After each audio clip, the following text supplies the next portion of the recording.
Bonjour, bienvenue au Café du Cinéma. Alors, est-ce que cette immersion dans la campagne italienne vous a plu? Très bien. Vous savez quoi, aujourd'hui nous avons un menu un peu spécial. Nous vous proposons une petite sélection de courts-métrages documentaires. Vous laisseriez-vous tenter par ce menu? Très bien, parfait. Le premier court-métrage documentaire que j'ai envie de vous présenter est Hijab de Dalil Amaouche. Hijab est un échange entre plusieurs femmes voilées discutant de leurs conditions de femmes voilées en France et des discriminations qu'elles subissent au quotidien. Elle dénonce la récupération politique de l'extrême droite qui en fait un combat principal dans leur agenda politique identitaire. Elle nous explique la raison pour laquelle elles mettent le hijab et que dans de nombreux cas, elles ne font pas ça par pression religieuse ou familiale, mais bien par choix.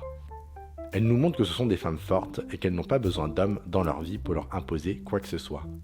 Et que parmi beaucoup d'idées reçues, on peut être une femme voilée et féministe. Ce documentaire dénonce l'inaction de certains Français de ne pas vouloir intégrer ces femmes dans la société française. Et dénonce que pour certains, ce sont des femmes voilées avant d'être des femmes. Elle dénonce l'hypocrisie de certaines associations féministes qui n'incluent pas les femmes voilées dans leur combat. Ce documentaire nous rappelle avec toutes ces polémiques que le hijab est avant tout un vêtement et un foulard et qu'il a une qualité esthétique et une beauté, très bien mise en avant dans une séquence onirique au début du documentaire. Le prochain court-métrage documentaire dont j'ai envie de vous parler est L'été au village de Don Carmelo Nicolosi. L'été au village suit une bande de jeunes dans un petit village de campagne au sud de la France en plein été. Et nous allons suivre leurs différentes activités au cours de l'été.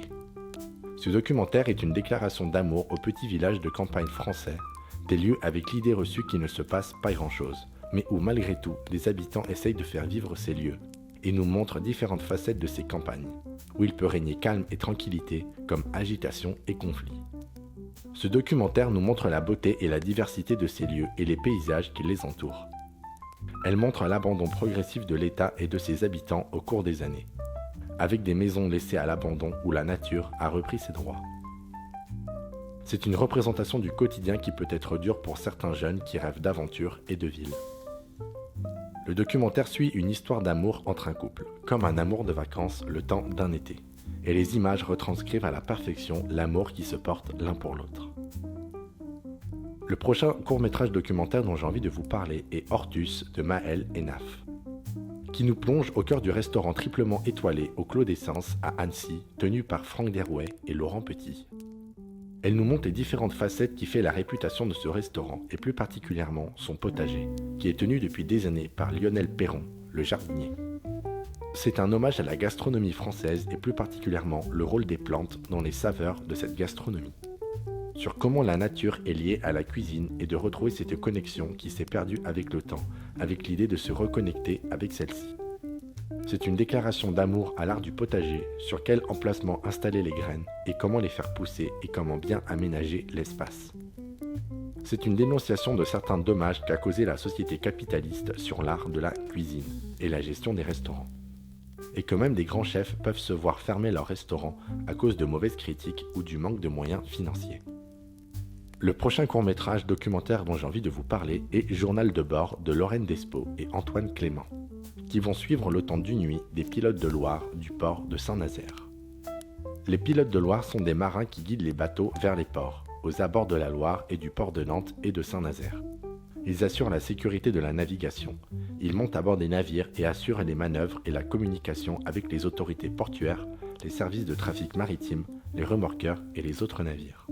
C'est une véritable immersion dans le milieu maritime et portuaire et de toute la difficulté logistique d'assurer une bonne sécurité et une navigation fluide au sein du port. Et elle permet de nous familiariser avec le jargon maritime. Les réalisateurs nous embarquent dans un monde inconnu en pleine mer tout en ne délaissant pas le côté esthétique de ces lieux. Le dynamisme du montage suit les événements qui se déroulent à l'écran. Le documentaire se déroulant principalement la nuit, nous avons un rythme assez lent où l'on se laisse embarquer par le rythme de l'océan. Le dernier court-métrage documentaire dont je vais vous présenter est Les Enfants de la Nuit de Kerianne Julian. Un documentaire qui suit des personnes qui partent en campagne s'installer pour une rave party. Le réalisateur nous propose un voyage onirique à travers la nuit et la musique, et nous présente la philosophie de ce mode de vie, une philosophie d'autogestion et de bonne entente les uns les autres. mais surtout une philosophie qui se veut nomade, une vie hors de la société et du capitalisme. Mais elle nous montre aussi le mauvais côté de ces fêtes avec la présence de drogue à l'intérieur. C'est une immersion dans les milieux des rave parties, sur comment cela se met en place et sur comment les toughers gèrent leur quotidien. Le réalisateur explique son intention par « Le documentaire se veut une interlude poétique et enchanteur dans l'ère incertaine que nous traversons. Une sorte d'hommage au temps pas si lointain où les corps pouvaient encore se rencontrer avec comme seul maître la musique. » Voilà, c'est sur cette immersion dans les rave parties que je vous laisse découvrir cette petite sélection de courts-métrages documentaires. Pour ma part, je vous souhaite une bonne soirée, un bon visionnage et j'espère vous revoir bientôt au Café du Cinéma.